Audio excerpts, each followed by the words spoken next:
BJP కూడా అన్నది అన్నారు. ఎవరండి, ఎవరు అన్నారు? ఇప్పుడు let me come to the point. నేను ఏమంటానంటే, ఇప్పుడు చిరంజీవి గారి విషయంలో మీరు ఈరోజు ఏదైతే కూటమి నాయకులు మాట్లాడుతున్నారో, ఇదే చిరంజీవి గారిని బీజేపీకి సంబంధించిన వాళ్ళు ఆ రోజు కాంగ్రెస్కి అమ్ముకున్నారని చెప్పి 2014 బీజేపీ పార్టీ నాయకులు ఇన్ఫర్మేషన్ నాకైతే ఎక్కడ తెలియదు. బీజేపీ వాళ్ళు చిరంజీవిని కానీ పవన్ కళ్యాణ్ గారు అన్నట్టుగా అయితే నాకు తెలియదు. అంటే పార్టీ టికెట్లు అమ్ముకున్నారని చెప్పి బీజేపీ నాయకులు చిరంజీవి గారిని ఎప్పుడు అనలేదా ఎవరు? నాకు తెలియదండి, అన్నట్లేదు. అంటే మీకు అవగాహన మీకు అవగాహన అదే సార్ నేను అనేది, మీకు అవగాహన లేకపోవచ్చు. ఒకసారి మీరు గూగుల్ చేయండి, బీజేపీ నాయకులు చిరంజీవి గారిని విమర్శించిన సందర్భాలు చాలా ఉంటాయి. అంటే మీకు పబ్లిక్ డొమైన్ లో ఉంది, నేను పంపిస్తాను. అదే నేను ఖండించదలుచుకున్నాను. నేను పంపిస్తాను, నేను మీకు వీడియోస్ పంపిస్తాను. వీడియోస్ పంపిస్తానండి. పబ్లిక్ డొమైన్ లో వీడియోస్ పంపిస్తాను. పబ్లిక్ డొమైన్ లో మీరు చెప్పేసిన తర్వాత నేను గూగుల్ చేసుకుని నువ్వు చూసుకుంటే కరెక్ట్ కాదు సార్. నేను పంపిస్తాను. మై నాలెడ్జ్ ఇస్ కన్సర్న్ ఇప్పుడు దాకా భారతీయ జనతా పార్టీలో ఎప్పుడు కూడా చిరంజీవి గారు కానీ పవన్ కళ్యాణ్ గారు అన్నట్టుకైతే మాకు తెలియదు. మీరు 2000 మీరు ఇప్పుడు కాదు నేను అనేది ఈ 15 ఏళ్లలో మేము పంపిస్తాం మీకు. 2014 ముందు ఉన్న లింకులు పంపిస్తాం. రైట్ రామ్ కుమార్ గారు, రైట్ విధానం ఇంత ఎక్సర్సైజ్ మీరు చేసి చేయటం అది అందరికీ ఆనందమైన విషయం. అంటే దానికి ప్రత్యేక ధన్యవాదాలు తెలియజేస్తున్నాను. ఇంకా ఇచ్చే కనుక కోరికలు ఉంటారు కాబట్టి పెట్టి అమ్మని అడుగుతావు కానీ వేరే అమ్మని అడగటం అదే దిశలో. ఒక చిన్న విషయం అంటే చిరంజీవి గారు ఆ కన్వర్సేషన్ గురించి మాట్లాడారు కాబట్టి అందులో చిన్నది డైరెక్ట్ గా సాక్షి టీవీలో ఉన్నది తీసి మీకు చూపిస్తున్నారు. అంటే మీరు చెప్పిందంతా ఆమోగ్యం, మీరు అన్ని ఎక్సర్సైజ్ చేసే ఉంటారు ఏమండి. అలాగే పెట్టే అమ్మని అడుగుతాం కానీ పెట్టనే అమ్మని అడగం కదా. ఇది వారి అంటే వెర్షన్ ఆఫ్ కన్వర్సేషన్ గురించి చెప్తున్నారు.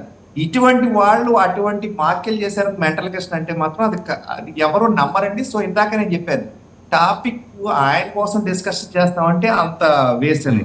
ఇందాక ఈ వైసీపీ ఆయన చెప్పినప్పుడు కృష్ణ గురించి ఏదో చెప్తున్నారు, అంటే డివేట్ అవ్వద్దు టాపిక్ అన్నారు. కానీ ఒక్క సింగిల్ లైన్ లో కృష్ణ గారు తమ్ముడు ఎక్కడ ఉన్నారు, ఎంత మీరు చేస్తున్నారు కదా, ఏదో చాలా చెప్పారు. వేళ కృష్ణ గారి తమ్ముడు ఆదిశేషగిరి గారు ఎక్కడ ఉన్నారు? నెంబర్ 1.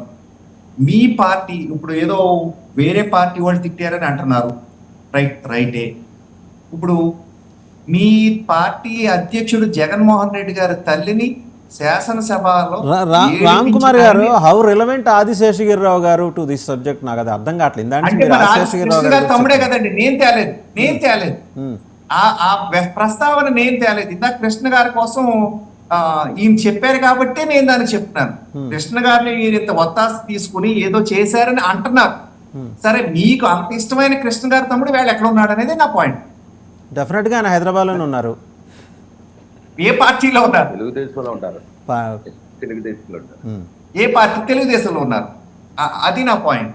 ఏమంటే ఇందాక మీ పార్టీలో తిట్టిన వాళ్ళు ఎక్కడ ఉన్నారు ఇలా పాయింట్ చెప్తే, తల్లిని ఏడిపించిన వాడిని వీళ్ళ తండ్రితో సమానం అంటారు. మరి అలాగే ఇంకొక రెలవెంట్ పాయింట్ ఏంటంటే, కురసాల కన్నబాబు గారిని జైలు పార్టీ 4 గోళ్ళ చర్చలు కూడా జైలు పార్టీ అన్న వ్యక్తిని తీసుకొచ్చి వేళ భిక్ష పెట్టిన చిరంజీవి గారినో పవన్ కళ్యాణ్ గారినో పబ్లిక్ గా తిట్టిస్తారు. నిన్న మొన్న కూడా చెప్పారు, డొక్కు స్కూటర్ వేసుకుని మా దగ్గరికి వచ్చేవాడు రా, నేను స్వయంగా నా పక్కనే ఉన్నానండి ఇక్కడ కాకినాడ రోడ్ లో పవన్ కళ్యాణ్ గారు సభ జరిగినప్పుడు అదే స్టేజ్ పైన డొక్కు స్కూటర్ వేసుకుని మా చుట్టూ తిరిగేవాడు రా, నువ్వు కూడా మాట్లాడేవాడు అని ఆయన అన్నారు. అంటే ఆ రోజు అదైతే కరెక్ట్ గా వీళ్ళ చేసే రాజకీయాల కోసం చెప్తున్నారు. అటువంటి వాళ్ళని తీసుకొచ్చి అటువంటి అది ఆ క్యాంప్ లో ఉన్న వాళ్ళని, వాళ్ళకి ఎవరెవరైతే లిఫ్ట్ ఇచ్చారో వాళ్ళని తీసుకొచ్చి తిట్టించడం అనేది వీళ్ళ ఎజెండా. అటువంటి వీళ్ళందరికీ కూడా అసలు నాకు ఒకసారి డౌట్ ఎలాగ వస్తుంది అంటే, వైసీపీ డిబేట్లకు వచ్చేవాళ్ళని కొంతమందిని చూస్తుంటే అనిపిస్తుంది, ఈ మెంటల్ క్వశ్చన్ చేత ఏమన్నా ఇచ్చారని. ఏమన్నా ఇప్పుడు చక్కగా డేటా తెచ్చి మనం 1-to-1 అడిగిన టాపిక్ గురించి మాట్లాడుతుంటే బాగానే ఉంటుంది. వీళ్ళు ఎక్కడికో వెళ్ళిపోతూ ఉంటారు. ఇంకోటి వైసీపీ వారు అడిగిన దానికి మా మేనిఫెస్టో ఎక్కడ ఉందంటే, మా సినిమా రిలీజ్ డేట్ మీరు డిసైడ్ చేయరు, మా పార్టీ ఏం చేయాలో మేము చేసుకుంటాం, నష్టమో కష్టమో మేము పడతాం, మీకేంటి బాధ, మీరు రిలీజ్ చేశారు కాబట్టి దాని మీద డిస్కషన్ వాసుదేవ్ గారు మాట్లాడమంటే మాట్లాడతాం. కానీ మాది రిలీజ్ చేశాక కూడా మీరు అందులో ప్రశ్నలు వేయండి, కానీ మేము ఎప్పుడు రిలీజ్ చేస్తామని మా ఇష్టం. మా పార్టీకి ఒక లైన్ ప్రాసెస్ ఉంటుంది. దాని గురించి ఇంకోటి, చంద్రబాబు నాయుడు గారు ఉన్నప్పుడు రెవెన్యూ డెఫిసిట్ అన్నారు. మరి రెవెన్యూ డెఫిసిట్ మీద నడిచింది కదా, ఓవర్ డ్రాఫ్ట్ తెచ్చారు. ఏమండి, ఓవర్ డ్రాఫ్ట్ తెచ్చారు, కట్టారు, చేశారు, ముందుకి అన్ని చేసుకున్నారు. మీరు పూర్తిగా పీకల్లో తప్పుల్లో ముంచేశారు. మరి ఇవన్నీ కూడా మాట్లాడాలంటే దానికి టైం కాదు. మనం let's confine to the topic, దాని గురించే మాట్లాడదాం. వాటి గురించి రెలవెంట్ కానీ రిలవెంట్, ఇప్పుడు వాసుదేవ్ గారు అడిగారు హౌ రెలవెంట్ నా ఆన్సర్ చెప్పాను. కాదంటే మీరు రెలవెంట్ కాదని అక్కడ టాపిక్ ఆపేస్తారు. వాటి గురించే మాట్లాడతాం. ఎనీవేస్ నేను చెప్పేది ఏంటంటే అండి, ఈ పోసాని కృష్ణమూర్తి గారి వీడియో రిలీజ్ చేస్తే ఇది అవును, లేదంటే ఇది కాదు. రైట్. ఒకసారి మన వెంకట్ గురుమూర్తి గారి దగ్గరికి వెళ్ళా. వెంకట గురుమూర్తి గారు, ఇప్పుడు విజయపాత్రుడు గారు ఆయన మాట్లాడిన వీడియో కూడా వీళ్ళు కౌంటర్ బయట తిప్పుతున్నారు వైసీపీ సోషల్ మీడియాలో. ఈరోజు మరి విజయపాత్రుడు కూడా